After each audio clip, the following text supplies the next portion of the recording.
Do you want everyone to know that you ride an EV? Do you want a bike that looks like it's from the set of Star Trek? Nah. The BMW CE04 could be the bike for you. Could be.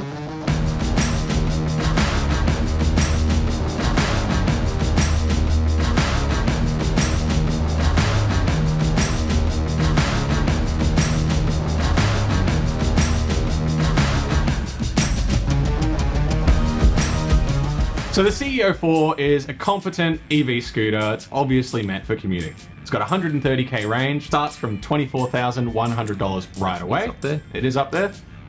We had heated grips, comfort seat, top box, and the side soft bag. Did either of you use the soft bag? Didn't use the soft bag. I Did it have a used- heated top box? It's got heated No. everything else. I did use everything else there. I used the top box, very handy. Used the heated seat, very warm. It has a heated seat. It does. Wow. Okay. And the heated grip's also very warm. Didn't need it in summer though. There you go. But you used them anyway. I'm just gonna test it. Fair enough. So out of all the options, what's a must? So I love the fact that it's got storage under for the charger. Yeah. But having that top box just to throw your, like shopping in and stuff. Or your It's a lid. commuter. Yeah. Yeah, or your helmet when you go somewhere. Yeah, I think it was good. Like I would definitely have a top box on this bike. Yeah. Actually, speaking of storage as well, it had a little pocket at the front. Yep. And I use that all the time for just chucking in like your keycard, your fob. Didn't fit a phone, which was a little annoying. If it was a little bit wider or longer, it would have been perfect. It does have good phone connectivity, so I'll give it a pass for that. Yes, true. So power, it's about 42 horsepower. Plenty. And there's rider modes. And in dynamic mode, this bike absolutely flies. Yeah, I had it in eco mode originally, didn't realize, and I was kind of disappointed with the power just off the mark. Yeah. And then Ross told me chuck it in dynamic, and it takes off instantly. I mean, I rode it in eco mode as well. It was fine. And it's still pretty quick off the mark. Yeah, just not Not as good as quick. dynamic. Maximum top speed is about 120 kilometers an hour. Yeah, that's more than enough. Can confirm it will do that. Okay, now it's an EV, so we got to talk about charging and we got to talk about what you should and shouldn't do. So 65 minutes from 0% to 80%, that's with the optional quick charger. If you don't have that, it's going to take about 5.5 hours. That's from 0 to 100% at home on AC power. Charge it overnight. Absolutely. And that's the thing that you've got to keep in mind. It's not a removable battery. So it's just plug in type 2 plug and away you go. So we actually, just on that, we didn't have a Type 2 charging cable. You'd have to probably buy that as an option to use Type 2 charging stations. So we could only use the wall plug at home. Yeah. Which was fine, and we actually worked out how to charge it at the office as well. We found a spot where we could actually charge it up, but I would option up a Type 2 extra cable. Yeah, there's going to be a couple option ups I think you'd need for this bike. Yeah. So one of the main things that I had a lot of people comment on this bike, apart from the looks, which is very out there, They're challenging. they're challenging, but everyone commented on how long this bike looks. And I don't think it's actually significantly longer than other bikes, but I think just the design and the way that those panelings flow, Absolutely. it makes it look huge. Yeah. But when you're on it, it does not feel that big. So how long is it?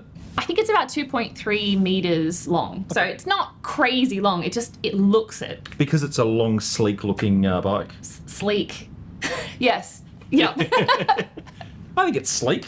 Do you? It's pretty blocky. It's sleek like a Star Wars scooter, the Jedi Return of the Jedi speeder things yes. are. It's sleek like that. Yeah, sleek Shooting like womp that. rats Shooting womp rats. on the land speeder. It's sleek like a womp rat. Yeah, It's sleek in the same way that an overweight seal is sleek. yeah. One of the things that I noticed was amazing on this bike is the handling. Did Handling's you good. guys find how nimble that is? It's such a weird dynamic, isn't it? Because it handles so well, but you kind of like the midsection of your body coming off, a conventional motorbike. You're Yeah. like, what do I do? Oh my God, I'm in the corner and it's just doing it. Yeah. It just does it. But all scooters are like that. Yeah, absolutely. It's a scooter thing, not a BMW CE04 thing. Yes, 100%. We're just not used to scooters. Yeah. But it cornered super well. Yeah, the very- handling was brilliant. very Loved it. planted. Yeah, and because it's a big, heavy bike sitting on the ground, it feels really planted. Love it. 230 kilos. Doesn't feel like it though. No, definitely not. I found that I felt the weight when I was stopping because, again, it's maybe a scooter thing. I'm not used to where I'm putting my legs, so you have to have a bit of a wider stance to put your foot down. I got a sore ankle from having so much weight down on that foot Man. in a different angle to what I'm used to. Okay. Yeah, it's just one of those things. I think you get used to it. So, I really love the regen on this bike, particularly in dynamic mode. Sort of, you don't need to jump on the brakes as much. You just throttle off and the regen starts recharging and starts slowing you down. I thought that was excellent. Synonymous with commuting, right? Absolutely. Yeah. I love the fact that it's got a reverse. Yeah, very handy. Really handy. I could literally reverse out of my driveway, and I've got quite a steep driveway, so that was kind of fun. Normally, and easy functionality too. Yeah, normally I have to turn the bikes around in the garage, but this was just easy to ride out. So the CE04, first thing you're going to notice when you swing a leg is that massive TFT. Same one that's on the RT, and I think the Transcontinental as well. Yeah. It's a big screen. And it's a big screen without being too busy, full of information. It's clear and it suits the styling of the bike really, really well. Definitely. Switch blocks are extremely well laid out as well and very ergonomic. Once again, really well thought out. The suspension is direct, and then on the top of handling, brakes, nailed it. They're really, really good. Brakes and are great. They work in turn with the regen as well.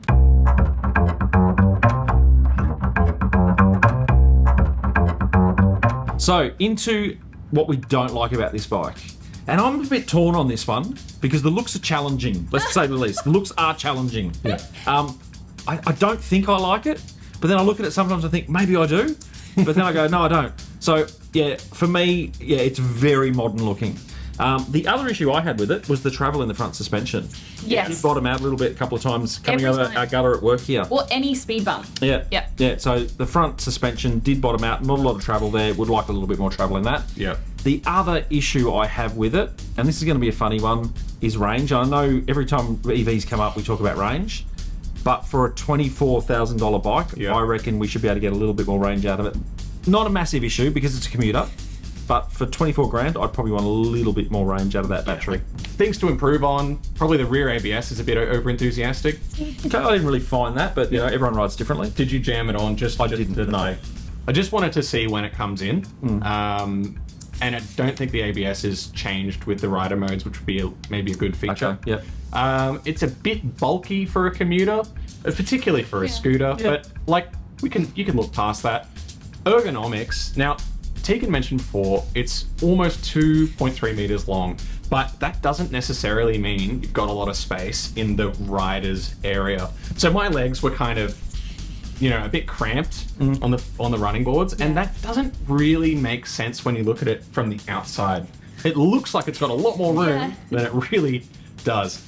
It's also got kind of like a highway peg style angled I was going to section. say that. Did you ride it like a Harley with your feet out front? Yeah, I did, and it just, I don't know, it kind of didn't really work for me. Okay. So, like we say in all our videos, I'm 6'5", so you need to keep in mind that this problem might not affect every single person that rides it. Yeah, so I rode it like that with my feet out front, no dramas. Yeah. Yep. And Harley riders are going to love this bike.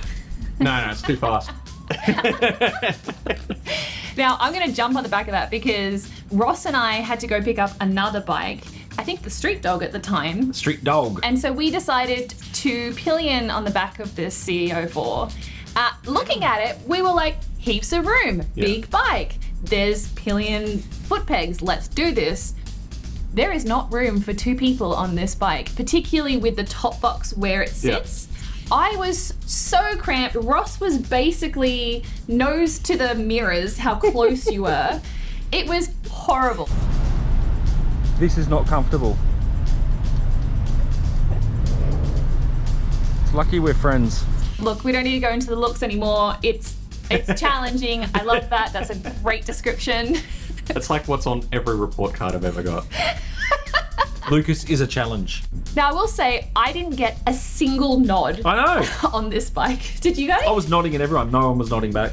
I That know was you rude. were. But you do get attention. With like, holy shit. Well, even riding in, I pulled up next to a guy driving just like a small truck, and he put his window down, and I shit you not, goes, "What's that?"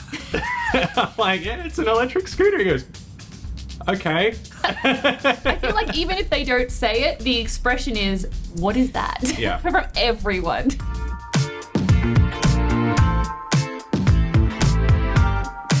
Okay, so Grin Factor for me, I enjoyed it. Yep. I'm going to give it about a 6.5. I could commute on it it was fine. It was actually really good on the freeway. Really? Okay. 100%. Like, I mean, it was absolutely flying down the freeway on a commute. I love the fact that it's got regen. So in and around town, it was great because I was constantly, you know, backing off the throttle. It was regenerating the battery. Thought that was great. So for me, 6.5. Yeah, I'm probably going to give it the exact same thing. As a commuter, it's pretty great.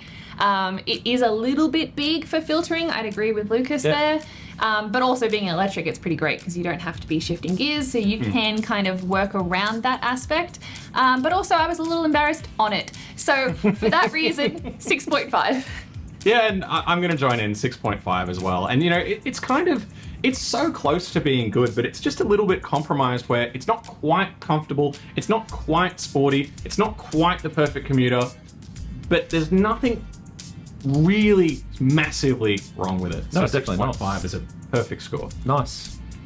So the CE04 is a good commuter, but it's not the only one in the segment, and we've got a playlist over here with a stack of bikes that are really good for commutes.